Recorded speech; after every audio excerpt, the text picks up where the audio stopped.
सवाल करने से सरकार बचती है और सवाल पूछने वालों पर सख्त हो जाती है। सवाल अगर सरकार की नीतियों पर पूछा जाए तो सरकार उन सवालों को सुनना पसंद नहीं करती। इसलिए देश के मीडिया ने अब सवाल करना तो बंद ही कर दिया है, सवाल तो वो विपक्ष से करती है। ऐसे में गोदी मीडिया में जिस तरह से विपक्ष को टारगेट किया जाता है, सवालों की बौछार विपक्ष पर होती है। सोशल मीडिया पर आलोचना की एक जगह थी।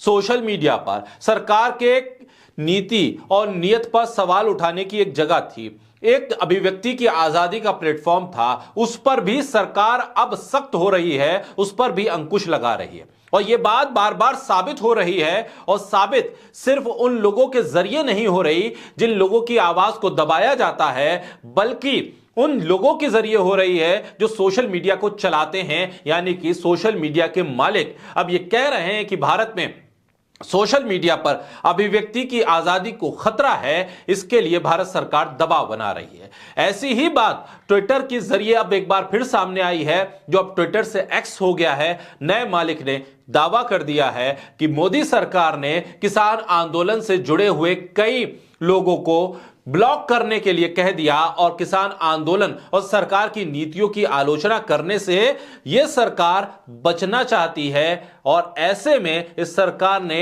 एक नया फरमान जारी किया है। बोलता हिंदुस्तान पर मैं हूं आपके साथ मिर्जा शाकिर अली बेग। ट्विटर ने सार्वजनिक रूप से भारतीय जनता पार्टी के आलोचना करने वाले एक्स अकाउंट की जबरन सेंसरशिप पर मोदी सरकार को बेनकाब कर दिया। ट्विटर, जो अब एक्स के नाम से जाना जाता है, उसकी तरफ से खुलासा हुआ है कि मोदी सरकार लगातार बीजेपी की आलोचना करने वाले अकाउंट्स को या तो सस्पेंड कर रही है या फिर पूरी तरह से ब्लॉक करके उनको ट्विटर से हटाने का आदेश जारी कर रही है। इतना ही नहीं, मोदी सरकार एक्स को अपने आदेशों को स्वीकार करने के लिए भी ब्लैकमेल कर रही है। कह रही है कि आप हमारे किए को माने, हमने जो आदेश दिया है उसी के अनुसार काम करें, वरना आप पर जुर्माना लगेगा, आपके कर्मचारियों को जेल में डाला जाएगा। ऐसे में सवाल यह है कि अभिव्यक्ति की आजादी भारतीय लोकतंत्र में इतनी डरावनी क्यों है? मोदी सरकार भारत को अंतर्राष्ट्रीय स्तर पर अब शर्मसार कर रही है। यह जिक्र बार बार अब हो रहा है, क्योंकि एक्स प्लेटफॉर्म भारत पे ही नहीं बल्कि पूरी दुनिया में देखा जाता है, उसके ट्वीट्स को पूरी दुनिया में पढ़ा जाता है और एक राय भी बनती है। ऐसे में सोशल मीडिया साइट एक्स के ऊपर इतनी तरह की पाबंदी लगाकर अगर भारत सरकार अपने खिलाफ होने वाली आलोचनाओं या टिप्पणियों को रोकना चाहती है, तो ऐसे में यह पूरी दुनिया में बड़ी फजीयत है। किसान प्रदर्शन से जुड़े कई पोस्ट को एक्स अकाउंट पर या तो ब्लॉक कर दिया गया है या फिर उन पोस्ट को हटाया गया है।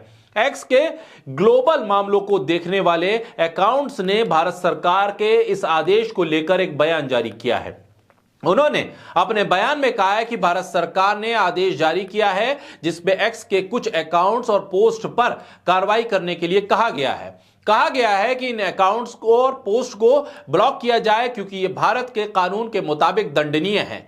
आदेश का पालन करते हुए हम इन अकाउंट्स और पोस्ट को केवल भारत में ही ब्लॉक करेंगे। हालांकि हम इससे असहमत हैं और मानते हैं कि अभिव्यक्ति की स्वतंत्रता दी जानी चाहिए। यह बयान भी एक्स की तरफ से दिया गया है। भारत सरकार के आदेश के खिलाफ एक रिट भी अपील की जा सकती है, जो पेंडिंग भी है। एक रिट, इसको लेकर एक्स और भारत सरकार के बीच यह मामला अदालती भी है। नीतियों के मुताबिक इन अकाउंट्स के यूजर्स को सूचना दे दी गई थी। कानूनी वजह से भारत सरकार का आदेश शेयर नहीं किया जा सकता, लेकिन यह मानना है कि इन आदेशों को सार्वजनिक करना पारदर्शिता के लिहाज से सही है।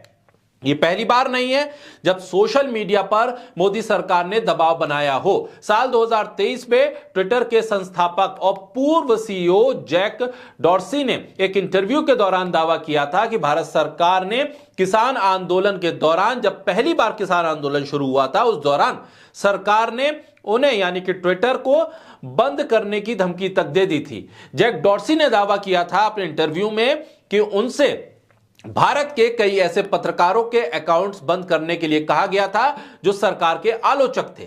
इन खबरों के बीच यह भी खबर सामने आई थी कि अमेरिकी न्यूज संगठन वॉशिंगटन पोस्ट ने भारत में सोशल मीडिया की आजादी को लेकर एक रिपोर्ट छापी।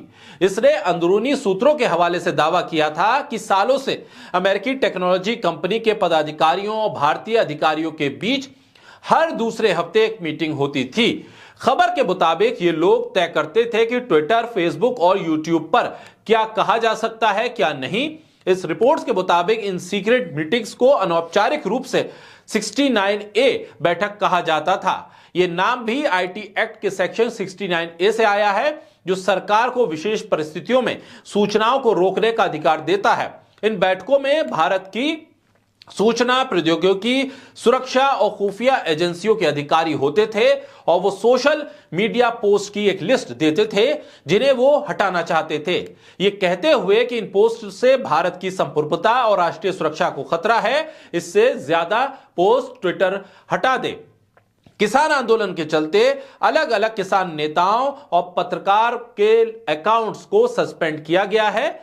समाचार एजेंसी पीटीआई के सूत्रों के हवाले से उसने बताया है कि आईटी मंत्रालय ने गृह मंत्रालय के अनुरोध पर सोशल मीडिया प्लेटफॉर्म को 177 अकाउंट को अस्थायी रूप से ब्लॉक करने का आदेश दिया है, जो किसानों के विरोध प्रदर्शन के पोस्ट शेयर कर रहे हैं। अब सोशल मीडिया पर अभिव्यक्ति की आजादी को ब्लॉक करना, सस्पेंड करना, सरकार कह रही है कि यह भारत के हित में है, लेकिन ट्विटर अकाउंट यानी कि एक्स ये कह रहा है कि यह अभिव्यक्ति की आजादी के खिलाफ है। सवाल यह है कि अभिव्यक्ति की आजादी अगर सिर्फ किसानों के प्रदर्शन को दिखाना, किसानों की मांगों को दिखाना, किसानों के बयानों को दिखाना है, तो फिर इससे देश को कैसे खतरा हो सकता है।